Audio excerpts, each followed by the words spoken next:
Well, as you all know, I'm a basketball player, so today I'll be talking about 6 different types of basketball crossovers and how it affects the defender.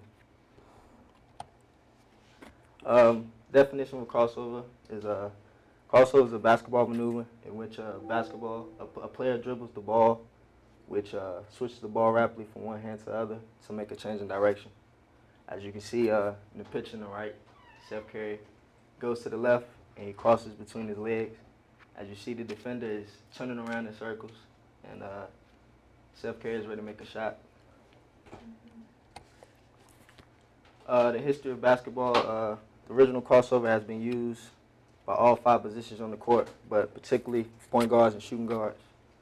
The first crossover was seen in a street ball game at Rutgers Park by the street legend Richard Pee Wee Kirtland. Oscar Robertson is known to do the move as early as 1960, as well as Dwayne Washington while playing for Syracuse during the 1980s.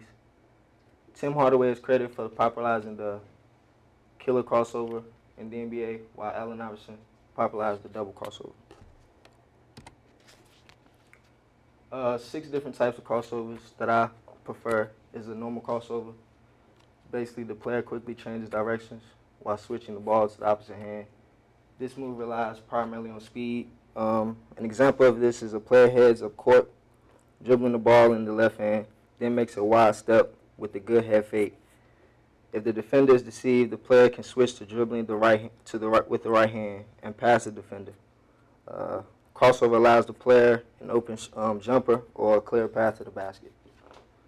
Half crossover, also known as in and out. A player brings the ball from one side of their body across their chest and back to the original position in one movement.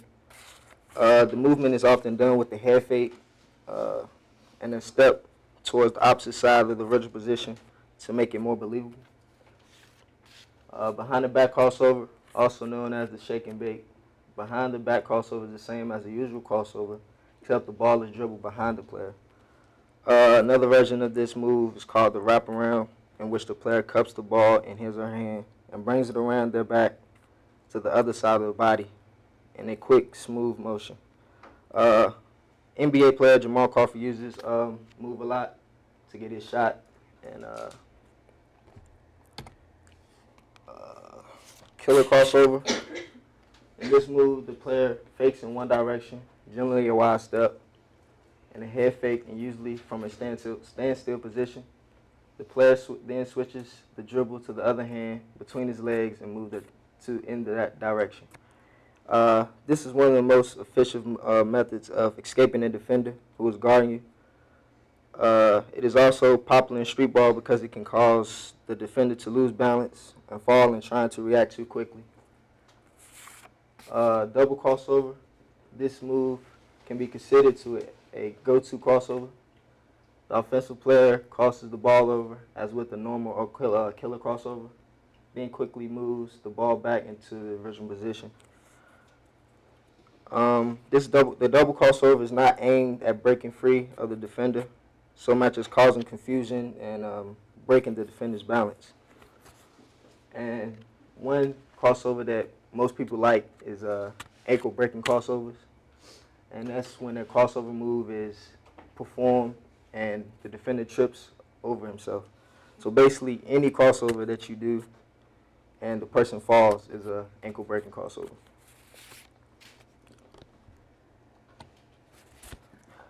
So as you see, the crossovers help a lot in the game to make a defender lose his or her balance, as well as getting a chance to get separation to make a reasonable shot.